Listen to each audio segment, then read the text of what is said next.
Antioksidan adalah untuk mengikat radikal bebas. Oke. Radikal bebas ini yang akan menyebabkan di tubuh kita akan terjadinya penuaan itu karena adanya radikal bebas. Yes. Oke, kembali lagi. Basic adalah problemnya dulu. Karena Ya. setiap orang beda-beda ya. Walaupun sama-sama mengalami premenopause, tapi keluhannya akan berbeda-beda. Karena kalau dia udah confident, dan saya selalu ajari dia untuk self love. Oke. Ya kan? Kita perawatan, kita apa ya? Istilahnya memperbaiki, menjaga wajah kita, kulit kita, badan kita. Itu adalah bentuk self love kita.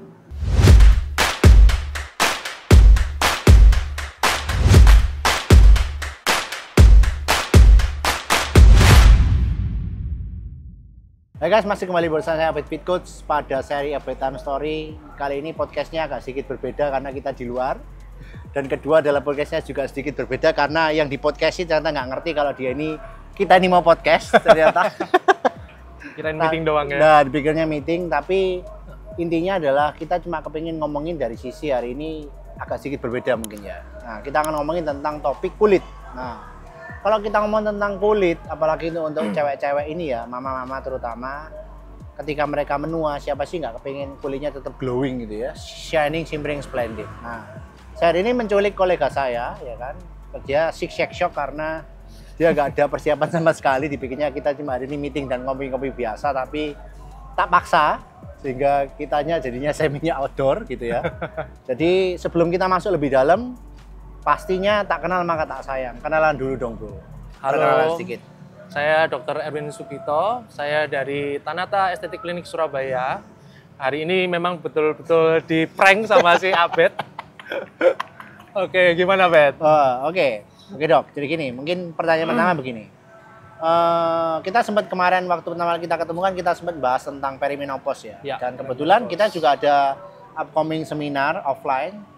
Plannya di Januari 2025 nanti kita ngomongin tentang perimenopause. Nah mungkin bagi teman-teman yang mungkin baru kali ini dengar apa itu perimenopause sebenarnya adalah masa transisi wanita yang biasanya diikuti dengan biasanya kulit juga secara tekstur kulit menurun ya kan. Terus kemudian juga kelihatannya jadi kusem gitu kali ya. Maksudnya bisa dibenerin kalau saya salah. Intinya adalah sekarang juga timbul banyak sekali perawatan-perawatan di luar sana, klinik kecantikan semakin banyak. Nah pertanyaannya sendiri sebenarnya menurut Dr. Erwin nih, kira-kira apa yang miskonsepsi selama ini yang mungkin selama ini sudah banyak beredar, orang merasa itu benar tapi sebenarnya kurang pas tentang perimenopause sendiri. Namanya dalam konteks kecantikan ya mungkin. Oke, jadi gini sebenarnya yang terutama ini kita ngomong untuk wanita ya. Jadi dalam kehidupan wanita itu sebenarnya ada dua peristiwa besar sebenarnya yang bisa merubah struktur kulit dan lain sebagainya. Itu yang paling pertama adalah waktu kehamilan. Jadi pada saat kehamilan itu kan ada penaikan berat badan yang begitu signifikan dalam waktu singkat. Dia harus melahirkan, dia kehilangan berat badan yang cukup signifikan dengan waktu yang sangat singkat, dan itu akan tidak mampu kulitnya untuk adaptasi dengan perubahan itu. Makanya seringkali kan ada keluhan kendur dan lain sebagainya pada setelah orang melahirkan. Yang kedua adalah untuk pasien-pasien yang wanita yang mengalami premenopause sampai menopause. Jadi itu adalah perubahan hormonal, itu termasuk adalah suatu aging, ya, adalah penuaan, dan ini akan menyebabkan terutama biasanya wanita itu nggak kerasanya yang pertama, biasanya dia kulitnya kering, mulai kendur. Lalu juga dulu muda nggak jerawatan, kok waktu tua malah jerawatan. Atau mungkin juga ada banyak juga pasien-pasien itu juga merasa pada saat premenopause malah warflex semua. Nah itu jadi biasanya yang sering kali dikeluhkan pasien-pasien dengan usia premenopause sampai menopause. Nah kita ngomongin tentang ada penjelasan sedikit dari Dr. Erwin tentang perimenopause sendiri ya. Nah sekarang pertanyaannya misalnya ini ada cewek nih, mama-mama nih, dia usianya sudah 40 something ya. Nah kira-kira kalau dia kepingin yang proper, karena gini, treatment banyak, kamu juga punya klinik, betul ya? Problemnya kan sekarang kan aku selalu kembali ke sebenarnya, kalau dari sisiku adalah sama seperti aku nge-coach klienku, sebenarnya kamu butuh atau enggak? Ya. Kemudian kedua adalah starting point-nya sudah pasti beda. Betul. Nah, dan apakah belum tentu kadang itu kan sebenarnya dinamai aneh-aneh gitu ya. Padahal sebenarnya kan secara konsep treatmentnya mungkin saja sama. Correct me if I'm wrong. Nah, gimana caranya Kak Sehingga kalau memang mau perawatan nih, kira-kira secara memang proper harusnya mereka itu perawatan dari mana? Secara general mungkin ya. Oke, kembali lagi. Basic adalah problemnya dulu. Karena setiap orang beda-beda ya, walaupun sama-sama mengalami premenopause, tapi keluhannya akan berbeda-beda. Contoh, kalau memang dia keluhannya kulitnya kering, itu karena memang kemampuan kulitnya untuk retensi untuk menahan air berkurang. Jadi dia akan mengalami dryness. Jadi itu yang akan kita perbaiki terlebih dahulu. Ya. Nah, tergantung lagi kalau misalnya pasien, dok muka saya mulai kendur semua, mulai istilah bahasa Surabaya melorot gitu ya, longsor lah ya. Nah itu juga kita akan fokusnya akan beda. Jadi kita akan lebih basicnya lebih ke balik lagi mungkin problemnya apa yang kita bantu nanti untuk setiap problemnya itu. Jadi yang seperti tadi biasanya dryness, terus selalu juga penurunan kolagen itu sudah pasti ya. Yang paling ditakutin adalah penurunan kolagen dan juga adanya sebenarnya ada penipisan untuk lapisan kulitnya. Dan itu ada riset yang terbaru adalah setiap tahun setelah menopause itu adalah penurunannya 1,13% setiap tahunnya.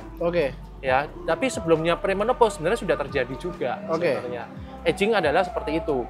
Dan aging ini kita bisa sebenarnya dengan ilmu anti aging kita sebenarnya penuaan ini bisa dicegah, bisa diobati bahkan di reverse. Jadi itu yang nanti kembali lagi ke kalian butuhnya apa. Kalau misalnya memang keluhan utamanya dryness, kita benerin dulu dryness-nya. Kayak gitu. Nah ini menarik, kamu tadi ngomongin tentang kolagen mungkin ya. Nah kasarnya juga kali ngomong tentang konteks kolagen yang bisa dibilang juga sekarang suplementasi kolagen banyak. Ya. Ngaruh nggak sih itu sebenarnya? Sepengetahuan saya waktu saya belajar, pembentukan kolagen itu nggak bisa serta-merta, ini kan banyak ya suplementasi kolagen, kadang-kadang embel-embelnya kolagen, gimmicknya kolagen, gitu kan. Tapi sebenarnya nggak semudah itu kita minum kolagen, masuk ke usus terus jadi kolagen. Sebenarnya seperti itu. Jadi proses kolagen terbentuk itu adalah kita hanya bisa dengan perangsangan. Kita merangsang yang namanya pabriknya namanya fibroblast untuk menghasilkan kolagen. Dan itu pun terbagi banyak. Tipe 1, tipe 2, tipe 3, dan tipe 4. Gitu kan. Jangan very spesifik. Jadi menurut saya kok bisa ya kadang-kadang minuman suplementasi kolagen, embel-embel kolagen, tapi kok kulitnya bisa tetap bisa bersih, sebenarnya mungkin ada campuran lainnya. Ya kan, itu mungkin ada antioksidan dosis tinggi yang diikutkan, ada vitamin dan lain sebagainya, dan juga ada suplemen-suplemen yang lainnya. Tapi memang nama-nama kolagen ini kan lebih kayak gimmick. Jadi orang bilangnya kolagen langsung pikirnya wah ini pokoknya buat kulit. Sebenarnya itu yang harus hati-hati itu. Berarti aku bisa ngomong, can I safely share ngomong bahwa sebenarnya banyak itu juga ada efek placebo-nya. Bisa ngaruh nggak? Atau misalnya lebih ke arah kalau sebenarnya kolagen, ya itu bisa dibilang bullshit dong. Kalau kamu ngomong sebenarnya kalau hanya melalui perangsangan, jadi sebenarnya secara suplemen ini sebenarnya kalau kita ngomong kolagen ya kurang tepat. Tapi itu cuma lebih ke branding nama doang. Aku bisa ngomong gitu nggak? Jadi lebih ke bahasa marketingnya ya. Yang banyak kan karena yang embel-embel namanya anti aging, embel-embel kolagen itu lebih gampang laku di pasar. Gitu. Jadi mungkin kalian juga harus lebih hati-hati aja. Jadi nggak segampang itu kolagen bisa terbentuk. Dan itu sangat spesifik. Kita pun perawatan di klinik-klinik pun sebenarnya tujuannya adalah untuk merangsang kembali kolagen-kolagen yang sudah mulai tidur ini dibangkitkan lagi. Ya makanya yang sekarang kan lagi boom juga yang banyak perawatan dengan embel-embel kolagen stimulator dan lain sebagainya. Itu sebenarnya adalah tujuannya adalah untuk merangsang kembali kolagen-kolagen yang sudah tidak terlalu aktif, fibroblast yang tidak terlalu aktif kita aktifkan kembali, kita rangsang. Dan banyak cara itu, bisa dengan perlukaan, misalnya dengan microneedling, dengan laser, dengan penyuntikan, dengan cara injeksi kolagen stimulator dan lain sebagainya. Tergantung tergantung keluhannya juga. Jadi bisa dibilang untuk satu orang bisa jadi dengan orang yang lain treatmentnya bisa jadi beda dalam konteksnya mungkin untuk menstimulasi kolagen ini, kayak gitu dok? Atau Atau mungkin ada yang kurang tepat? Bisa beda, bisa juga sama. Kenapa? Hampir semua dengan usia-usia premenopause itu keluhannya pasti kolagennya drop. Pasti kita juga untuk bangkitin kolagen pasti. Nah, tergantung kolagen yang perangsang kolagen yang tepat kayak gimana, tergantung kembali lagi satu problem, budgeting, dan juga activity dari si pasien. Kayak gitu. Kalau dia nggak bisa downtime, kita pasti ngasih perawatan yang untuk merangsang kolagen tapi tidak ada pemulihan yang terlalu berarti. Jadi budgeting juga menentukan ini. Budgeting juga menentukan. Jangan ya kita fair dong gitu. Saya pertanyaan kedua aku. Kita sempat ngomongin tentang kamu bilang dalam suplementasi kolagen sebenarnya bukan kolagennya. Tapi juga ada add-on antioksidan dosis tinggi. Betul ya, sama vitamin-vitamin. Nah, balik lagi, sebenarnya apakah antioksidan dosis tinggi itu bagus kalau misalnya dikonsumsi terus-menerus? Setauku ya, dan setauku apa yang aku baca sebenarnya, kita juga pertama itu ada sedikit little bit of marketing gimmick, seperti yang kamu bilang. Kedua sebenarnya juga kalau minumnya jangkanya terlalu panjang juga akan ada counterproductive kayak gitu. Itu betul atau salah atau mungkin ada konteksnya? Tujuan apa sih sebenarnya tujuan dari pemberian antioksidan gitu kan? Antioksidan adalah untuk mengikat radikal bebas. Radikal bebas ini yang akan menyebabkan di tubuh kita akan terjadinya penuaan itu karena adanya radikal bebas. Dan dia sistemnya tuh kayak nyaplok gitu loh ya. Bahasa Surabaya kayak nyaplok itu apa ya? Nelen lah ya. Nah, jadi si antioksidan ini akan memakan si radikal bebas, tapi dia akan jadi radikal bebas lagi.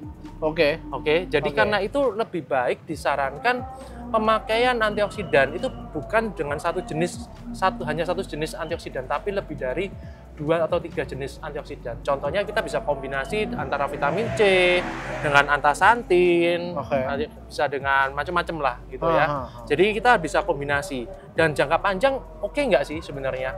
Selama dosisnya dan memang sesuai indikasi harusnya lebih bagus. Aku fair ya. The doses makes the poison. Nah, untuk dosis ada rekomendasi dosis nggak dok? Maksudnya secara general rekomendasi atau itu juga berbeda tiap orang dosisnya itu berbeda dalam konteks antioksidan? Lebih ke ini sih, ada vitamin C berapa, ini jadi berdasarkan jenisnya, bukan dari orangnya ini sih sebenarnya. Dan itu kan hitungannya per kilogram berat badan. Seperti itu. Jadi sebenarnya kalau kita secara general suplemen yang dikeluarkan masih untuk pangsa pasar bebas, sebenarnya kalau dibilang dari hitungan berarti kan vitamin C berapa dan segala macamnya, berarti kan harusnya custom, betul ya? Nah, masuk ke pertanyaan. Nah, betul kayak gitu nggak? Atau ada yang kurang pas? Biasanya kan suatu brand dia pasti punya formula tertentu kan. Dan kalau brand ini brand besar, pasti dia melakukan penelitian terlebih dahulu. Biasanya kalau kita kan sekarang banyak brand-brand yang beredar, tapi bisa maklun atau apalah ya. Tapi kalau kita sebagai dokter kita hanya boleh jual yang memang harusnya sudah didukung dengan evidence base ataupun jurnal-jurnal yang sudah mendukung. Gitu. Nah itu kalau kita nggak ngurusin formulanya sih, karenanya itu lebih ke riset. Gitu. Jadi tapi memang intinya adalah antioksidan harus diberikan lebih dari satu jenis antioksidan. Dan kalau pemakaian jangka panjang sebenarnya aman karena antioksidan nggak cuma untuk penuaan, tapi kita juga butuh. Memang kita butuh untuk suplementasi, terutama kayak antasantin itu juga bagus banget. Jadi kita kombinasi. Nah sekarang kan banyak sekali produk yang beredar di pasaran nih, yang kemarin juga sempat rame banget kan, yang tentang aku lupa produk apa itu, tapi pokoknya rame banget lah. Intinya sampai akhirnya ditarik dari pasaran, padahal dia itu brand besar. Nah kira-kira kita nggak sebutin merek ya, kita nggak sebutin brand, tapi aku ingin edukasi ke yang denger ini mungkin ya, atau juga melihat video ini. Kira-kira secara rekomendasi sebenarnya kalau cari rekomendasi brand seperti apa sih? Karena kan bisa dibilang kayak versi maklun sekarang yang versi murah pun ada gitu loh. Kalau dulu kan mungkin ini hanya dijangkau untuk beberapa orang tertentu yang memang punya duit segitu ya. Sekarang misalnya untuk brand-brand kecil pun ya mereka bisa berani ngasih maklun, even dari produknya, dari pabrikannya pun mereka juga memperbolehkan kasarnya ya wes apa-apa lah. Bikin brand sendiri. Nah kayak gitu. Maksudnya yang belum tentu juga bisa jadi karena mungkin cari margin profitnya agak gede, jadi dikurangnya atau asalnya tidak sesuai dosis lah. Nah kira-kira sebenarnya mewaspadai, misalnya contoh kayak nggak boleh paraben atau apa, mungkin gitu ya, mungkin secara general gitu kira-kira, supaya mereka lebih ngati-ngati lah kalau kita cari brand. Kira-kira apa yang dari dokter bisa sharing sedikit aja? Yang pasti satu, kita namanya untuk anti aging itu kan kita melawan penuaan, dan kita itu untuk melawan penuaan itu jangan cuman fokusnya hanya dari suplementasi dan lain sebagainya. Yang paling utama sebenarnya adalah lifestyle modification. Sebenarnya adalah itu. Nah, cara tahunya biasanya kadang-kadang di market itu yang paling menggiurkan adalah apa ya? Jadi adalah harapan-harapan. Oh, ini bakal muda, bakal ini bikin glowing ini. Nah, itu kadang-kadang janji-janji itu yang harus diwaspadai gitu. Semakin banyak terlalu janji, kita malah biasanya kita harus butuhnya waspada. Kan gitu. Karena kalau memang brand ini bermanfaat, dia nggak perlu ngasih janji-janji seperti itu sudah ada risetnya, sudah semua orang pasti tahu kalau itu memang adalah yang terbaik gitu untuk saat ini gitu. Tapi kan banyak kadang-kadang digoreng istilah di marketing ini yang harus hati-hati. Oke. Menarik, kamu tadi ngomong tentang lifestyle modification. Dan aku setuju bahwa sebenarnya itu yang harus jadi faktor utama dalam konteksnya memang ya masa transisi ini. Nah, bisa dibilang sharing sedikit nggak kira-kira dalam konteksnya supaya tetap glowing, kulit tetap oke, kira-kira dalam konteks lifestyle modification seperti apa untuk kasaran layman person atau orang-orang yang kasarannya juga ya mungkin busy moms atau mungkin juga moms stay at home moms, kira-kira mereka itu bisa mulai dari mana yang cengli lah, yang masuk akal gitu loh. Ini masih konteksnya kan lifestyle modification untuk anti aging ya? Betul. Kebetulan saya ini ngambil anti aging kan di Bali, dan saya punya guru besar yang sangat saya hormati, itu Prof. Alex Pangkahila. Itu dia bilang 51% untuk anti aging yang paling besar, 51% adalah gratitude mindset. Jadi kita harus bersyukur. Pertama itu, walaupun pakai suplemen apapun, walaupun perawatan seperti apapun, walaupun olahraga seperti apapun, tapi kalau hatinya itu masih penuh dengan kepahitan, mangkel, marah, dan emosinya seperti itu nggak akan, karena akan menggerus untuk semua, untuk agingnya akan lebih cepat, akselerasi. Itu yang pertama. Lalu yang berikutnya lifestyle modification seperti apa sih? Kita mulai dari, kembali lagi, mungkin dengan olahraga, Abed mungkin akan lebih paham gimana caranya untuk olahraga yang untuk bisa mencegah anti aging gitu kan. Lalu juga mulai dari pola tidur, pola makan, lalu juga suplementasi memang kita butuhkan, tapi ini bukan utama sebenarnya. Yang terutama adalah sebenarnya lifestyle modification-nya ini sebenarnya. Yang paling umum itu sih sebenarnya. Kalau kita mau bahas spesifik, it's very spesifik satu-satu. Oke. Menarik ya. Jadi ngomong tentang gratitude mindset yang bisa dibilang ya hati yang gembira adalah obat. Betul, hati yang gembira adalah obat. Setuju. Nah, kalau kita mau secara kita hidup di era yang hektik ya. Surabaya ini tambah panas ya kan, terus kemudian tambah macet ya kan. Kira-kira untuk manajemen dari stres sendiri ngaruh nggak sih ke anti aging ini? Maksudnya kan kayak gini loh, paling gampang contoh ya. Aku nganter anakku sekali aja stresnya luar biasa. Bayangin dengan mak-mak itu yang harus nganterin anjem anaknya, jemput setiap hari bertahun-tahun, berpuluh-puluh tahun bahkan.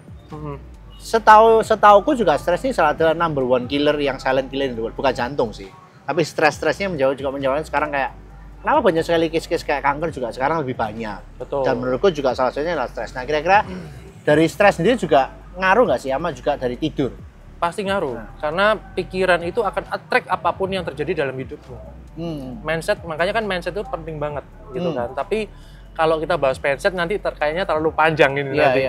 Jadi kayak pola tidur itu juga memang tidur yang cukup itu sudah pasti akan berdampak untuk anti aging kita. Karena apa? Pada saat kita tidur itu adalah saat untuk kita recovery. Sama kita waktu nge-gym kan. Waktu kita nge-gym ada terjadi perusakan sel-sel otot dan lain sebagainya. Dia butuh recovery ya pada saat kita tidur, pada saat kita suplementasi dengan protein dan lain sebagainya untuk membangun kembali kan seperti itu. Sama juga sel-sel yang lain juga sama sebenarnya pada saat tidur itu ada regenerasi. Seperti itu. Supaya nggak terlalu panjang juga, aku ingin tanya kepo nih. Aku yakin mak-mak yang stres di luar sana banyak, betul ya. Dan aku yakin juga klien-klien juga punya challenge yang serupa, ya kan kasarannya. Nah, ketika mereka datang dengan kondisi yang high stress dan mereka mau treatment sama kamu, kira-kira nasihat seperti apa atau advice seperti apa yang kamu kasih pada mereka?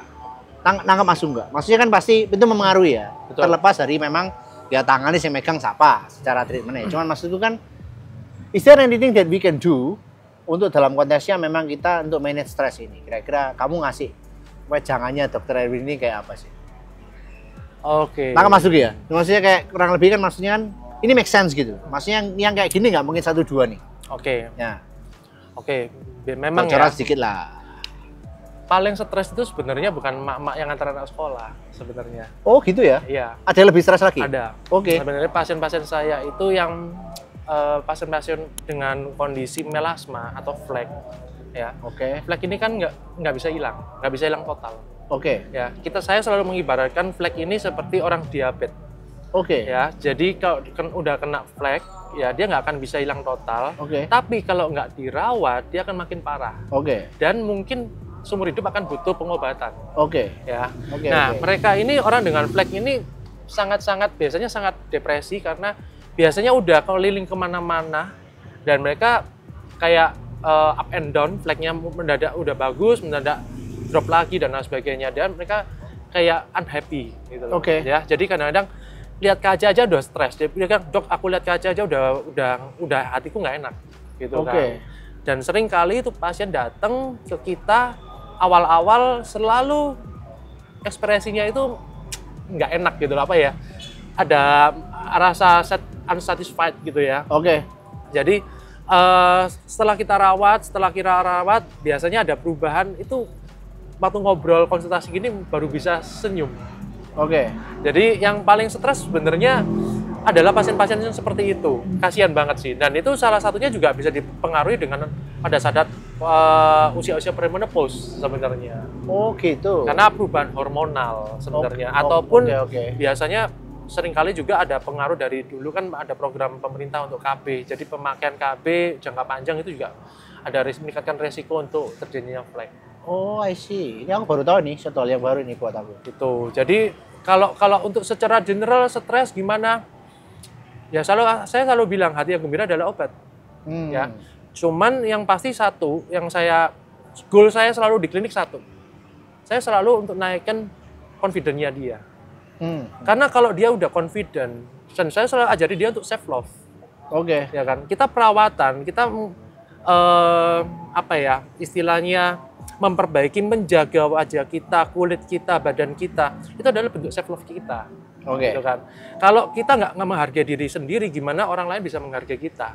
Oke. Gitu kan. Kalau kita nggak mencintai diri kita dulu, gimana orang lain bisa mencintai kita? Kadang-kadang kan kita acuh tak acuh. Biarin aja, gua udah mak, udah pokoknya badan segini, gua nggak mau olahraga, nggak mau perawatan dan lain sebagainya. Ini juga kadang-kadang self esteem-nya rendah akhirnya. Gitu. Oke. Jadi kasarannya juga segala sesuatu ini mungkin berkaitan ya. Jadi kita nggak bisa misahin satu faktor dengan yang lain gitu ya. Betul. Dan berarti bisa tak simpulkan juga dari bisa jadi sebenarnya flek ini mungkin dia mudanya tidak jadi masalah.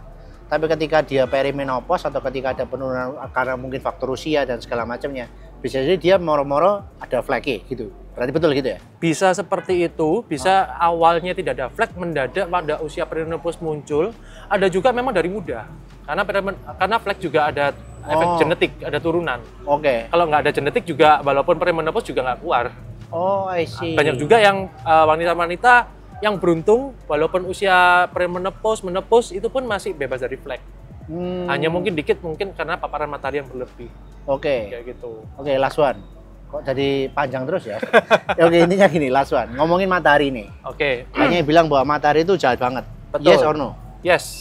Oke, kira-kira kalau misalnya dalam konteksnya ya kayak gini Surabaya itu apa yang kita bisa lakukan untuk, karena gini mungkin sedikit dualisme karena gini, kita percaya bahwa one of the best source untuk vitamin D dan untuk kekebalan tubuh dan segala macamnya untuk hormon production ya matahari. Betul. Nah, maksudnya di sana juga di luar kan simpang siur juga. Maksudnya matahari terbaik ada yang ngomong jam 7, ada yang jam 9, ada yang jam 11. Betul. Kemudian juga dari sunblock juga. Sunblocknya pakai yang SPF 50, 70 atau pakai brand ini. Nah, kira-kira secara general combination untuk sunblock dan kemudian untuk penawaran supaya untuk matahari ini kira-kira advice-mu seperti apa, Dok? Oke. Salah satu faktor yang mempercepat atau mengakselerasi tanda-tanda penuaan adalah matahari. Kita bilangnya adalah photoaging. Oke. Ya.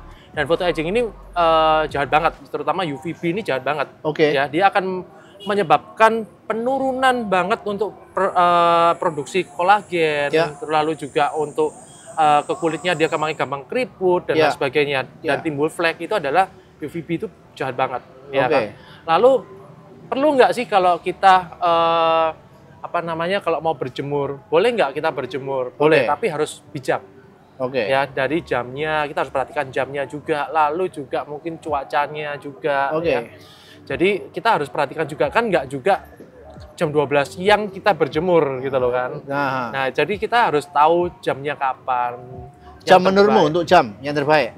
Sebelum jam 9. Sebelum jam 9 sampai jam 9. Nah, jadi itu dengan intensitas yang masih oke, kita bisa terima, tapi harus diingat juga kalau kita di perkotaan ini juga lapisannya bumi kita agak menipis ini, jadi harus hati-hati juga.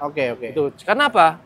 Kalau bilang kita yang ditakutkan dari matahari nggak cuman itu loh sebenarnya, kanker kulit ya. Betul, itu yang kita takutkan sebenarnya. Jadi bahaya, ada bermata dua, dia bermanfaat, dia bisa juga menimbulkan masalah kalau berlebih. Gitu. Jadi kita harus bijak juga. Bukan berarti kita nggak boleh berjemur, gitu kan. Lalu pemakaian sunblock gimana? Pemakaian sunblock adalah sebenarnya tidak terpengaruh dari antara kita mau pakai SPF 30 atau 50. Itu nggak ngaruh ya? Itu nggak ngaruh? Itu pengaruhnya di waktu, di lamanya. SPF itu hanya di lamanya. Lagi. Betul, jenis SPF itu berdasarkan cuman lama bertahannya di kulit kita. Kalau memang 30 misalnya 2 jam 3 jam harus diulang lagi, harus diulang. Gitu. Dan juga kalau misalnya nih kadang-kadang pasien itu kan seringkali kalau keluar aja pakai sunblock. Betul, aku ya gitu soalnya. Kalau keluar aja nih pakai sunblock. Bener. Tapi kadang-kadang mungkin di tempatnya Albert mungkin waktu tempat gymnya ada kaca, banyak sinar yang ini. Itu juga perlu sebenarnya. Oh gitu ya? Betul. Meskipun nggak keluar rumah? Walaupun tidak keluar rumah. Tapi tetap ada secara tidak langsung ada paparan matahari, tetap pakai sunblock. Walaupun pantulan. Seperti kayak kaca kan, kayak aspal. Apalagi yang teman-teman yang suka diving, itu kan kena laut walaupun nggak di dalam air, pantulan di kapal, itu jahat banget itu. Gitu. Jadi tetap harus sunblock. Sunblock itu bukan berarti menjaga kalian 100% dari flek, dari dari kanker kulit itu nggak jaminan gitu. Tapi paling nggak ini ada perlindungan. Ya. Dan kita nggak, kalau memang dia berjemurnya lama dengan intensitas yang cukup tinggi untuk UV-nya, ya pasti ada efek burning, pasti kadang-kadang jadi gosong, pasti terjadi. Walaupun pakai sunblock. Jadi jangan, kadang-kadang ini pasien tuh sudah ngerasa, gue udah pakai sunblock kok, jadi gue udah aman aja, nggak gitu juga gitu. Nanti juga kadang-kadang kita keringetan nih, usap gini, itu hilang, juga ada beberapa yang pasti hilang lapisannya, karena hanya dia sifatnya kan melapisi. Gitu. Jadi lah kayak aku gampang keringet gitu juga gampang hilang ya? Mungkin lebih bagus cari SPF atau sunblock yang waterproof, water resistant. Aku baru tahu, ada ya? Ada, biasanya buat olahraga. I see. Ada beberapa brand dia punya, ada yang spray, ada yang oles, macam-macam. Lebih bagus mana, spray atau oles atau podoy? Sebenarnya lebih sama aja sih, sebenarnya lebih ke praktis aja ya. Efisiennya yang mana? Lebih suka yang mana? Yang penting adalah sunblocknya untuk melindungi kita dari paparan mata yang berlebih. Kalau bisa dihindari ya dihindarin. Terutama untuk jam-jam tertentu. Yang pasti jam 12 itu pasti masuk. Jam 12 malam jangan tapi. Wah itu bahaya. Jam 12 malam piginya aneh-aneh nanti gitu. Oke. Ini menarik banget, tapi menurutku juga kalau mau tak diskusikan panjang terlalu panjang. Tapi nanti jadi kita ngomong, jadi dia sudah tak sodori topik yang lain tentang hormonal imbalance, karena menurutku juga itu salah satu yang jadi pertanyaan kan gitu. Apa hormonal imbalance ya kan? Kira-kira gimana caranya tahu kalau kita ini hormonal imbalance? Dan ternyata juga waktu kita ngomong waktu kita sebelum on cam, jadi juga Dr. Erwin ngomong tentang pentingnya hormon testosteron untuk wanita, betul ya? Betul. Nah ini menarik buat aku, karena aku juga ternyata butuh testosteron juga untuk wanita kayak gitu loh. Tapi itu untuk episode next-nya, karena nanti kalau tak sogok sampai ke sana, nanti pasti dipisu-pisu ya, karena hari ini kan sebenarnya kan ternyata mismatch gitu ya. Tapi tak rasa juga cukup menarik banget pembahasan kita hari ini. Nah, dok, kalau misalnya nanti mau cari dokter, mau tanya-tanya gitu, bisa kemana dok? What's the best way untuk reach you? Boleh dong, sekarang waktunya promosi. Klinik saya di Surabaya Barat, di Villa Bukit Mas, seberangnya layar seafood. Ya, klinik Tanata Estetik Klinik. Nah, Saya juga ada Instagram, itu di Tanata Klinik IG-nya. Saya juga ada IG pribadi, Erwin Sugito. Ya paling mungkin bisa kontak kami aja lewat IG mungkin ya. IG, atau mungkin nanti ada linknya juga untuk ke WA untuk admin ke klinik juga boleh. Oke. Kalau mau tanya-tanya DM saya juga silakan. Ada kode yang bisa dipakai nggak? Siapa tahu ada diskon nih, kode khusus. Bisa nanti. Oke, I think that's it for now. Thank you banget for the time. Oke, thank ya you. Kan? And then kalau misalnya ada pertanyaan, komen, saran tentang bagaimana aku bisa membuatnya jadi lebih baik dan jadi menarik, atau mungkin ada topik-topik yang lain bisa dibahas, ketika jadi komen. Nanti juga kalau misalnya butuh Dr. Erwin, ya nanti tinggal tak sokok lagi lah, gampang. Oke, thank you guys, and see you in the next episode. God bless. Oke, thank you.